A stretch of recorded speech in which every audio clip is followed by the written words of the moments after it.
Hey, good afternoon. It's Chuck here at Garden Spot Acres. Thanks for taking your valuable time to watch my videos. The corn's all off the garden. We're going to have to go ahead and put a cover crop on. Now, I've used the cover crop for the last couple of years, and it does cut down on weeds big time. It also gives you a lot of biomass depending on what you're planting as a cover crop. Our first cover crop that we put in last year on an unused part of the garden was sorghum Sudan grass. I'll leave a link to that video as I cut that. That grew to 6 to 7 feet tall by the time I ended up flail mowing it and then tilling it back into the soil. This year, it's August, and we got our corn off, like I said, and now it's time to go ahead and put a cover crop on that part of the garden. Let's see what we're going to be using.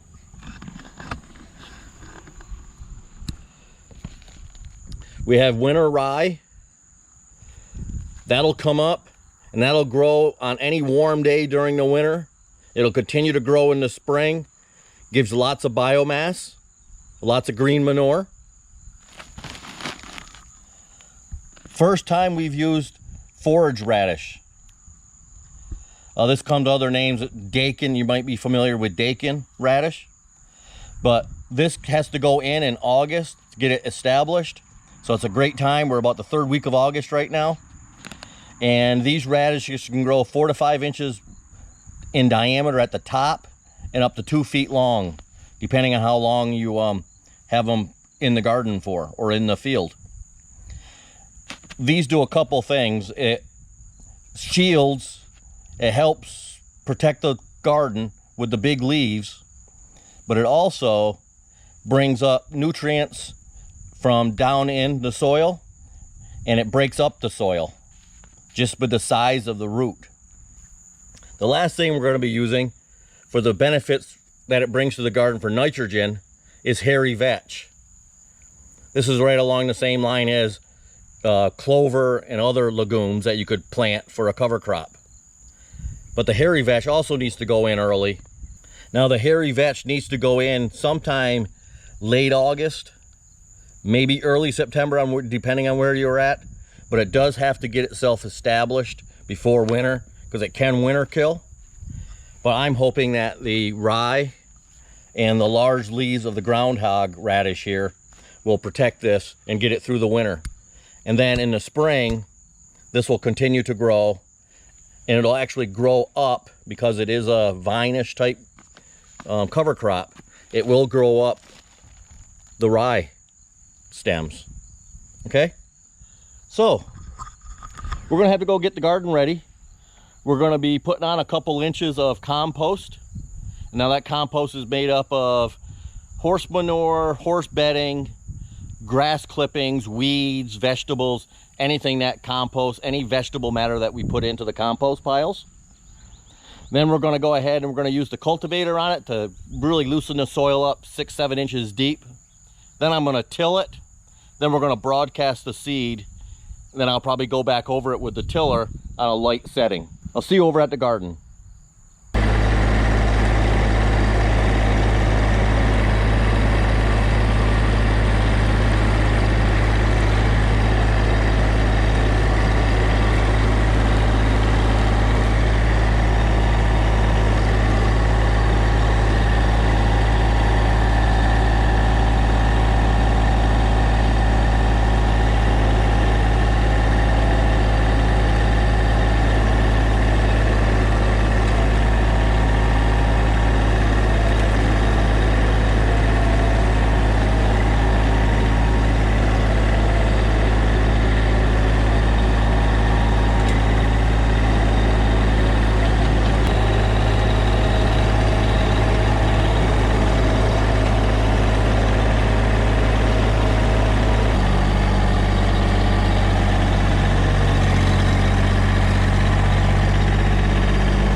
I brought in about 20 loads of compost. You can see those here.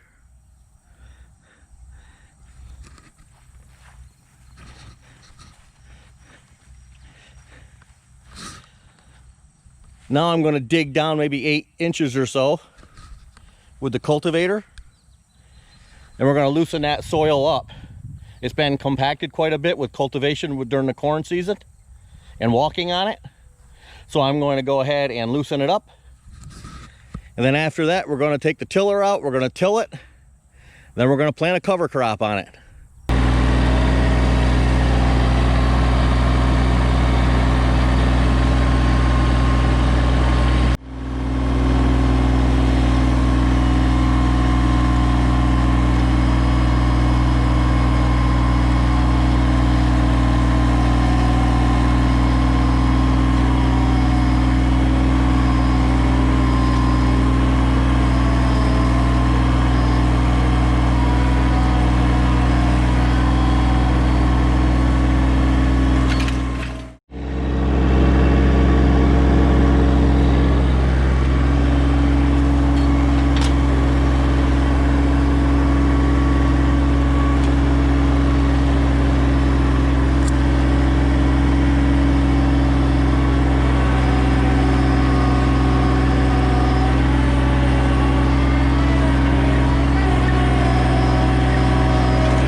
We'll broadcast the radish and the vetch together, then I'll go over hop with the rye.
Hey, thanks for coming along today. I appreciate you guys watching my videos.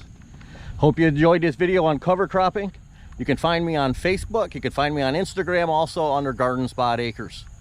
Thanks again. Hope you guys have a great day. We'll see you on the next video. Bye-bye.